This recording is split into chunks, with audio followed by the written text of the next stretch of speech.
হাওড়াঞ্চলের শীতকে বিদায় দিতে প্রকৃতি সেজেছে নবসাজে। ঝরাপড়ার দিন শেষে শহর থেকে গ্রাম, গাছে গাছে নতুন শাখা কুড়ি, মুকুল শিমুল পলাশে মিতালি করে বসন্ত। এরই মধ্যে ফাল্গুনকে স্বাগত জানাতে আগুনে মন রাঙিয়ে সেজেছে উত্তর জনপদের সীমান্ত এলাকার জয়নাল আবেদিন শিমুল বাগান।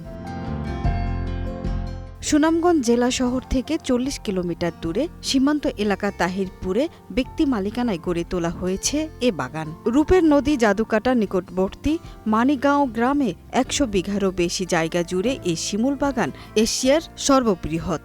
বাগানে ঢুকলেই চোখে পড়ে গাছে গাছে হাজারো রক্তিম শিমুল ফুল। সেই ফুল সংগ্রহে দল বেঁধে এক প্রান্ত থেকে অন্য প্রান্তে ছুটছে কিশোর কিশোরীরা। এবছর বাগানে ৩,০০০ শিমুল গাছের মধ্যে এখন পর্যন্ত ২,৭০০ শিমুল গাছে ফুল ফুটেছে। দেশের বিভিন্ন প্রান্ত থেকে শিমুল ফুলের রাজ্য দেখে অভিভূত দর্শনার্থীরা।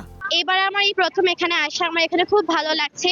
এই শিমুল বাগান যেন বসন্তের অন্যরকম প্রতিচ্ছবি হয়ে দাঁড়িয়েছে। প্রকৃতি আমাদেরকে সন্তানের মতো ভালোবেসে আষ্টে পৃষ্ঠে জড়িয়ে রেখেছে। দর্শনার্থীরা জানালেন, সড়ক যোগাযোগ ব্যবস্থা আরো ভালো হলে বাড়বে পর্যটকের সংখ্যা।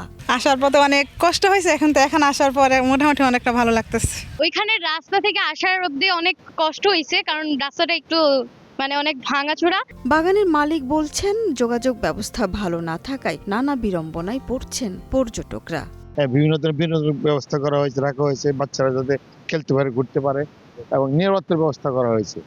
পাশাপাশি জেলা প্রশাসকের মধ্যে এটি করে আবেদন করেছিলাম আমরা রাস্তাঘাটের জন্য। রাস্তাঘাট সংস্কার হচ্ছে যাতে পর্যটক যাতে সহজেই এই শিমুল বাগান আসতে পারে। ২০০২ সালে তাহিরপুরের বাদাঘাট এলাকার সোহালা গ্রামের ব্যবসায়ী জয়নাল আবেদিন নিজের ২,৪০০ শতক জমিতে প্রায় ৩,০০০ শিমুল গাছ রোপণ করেন।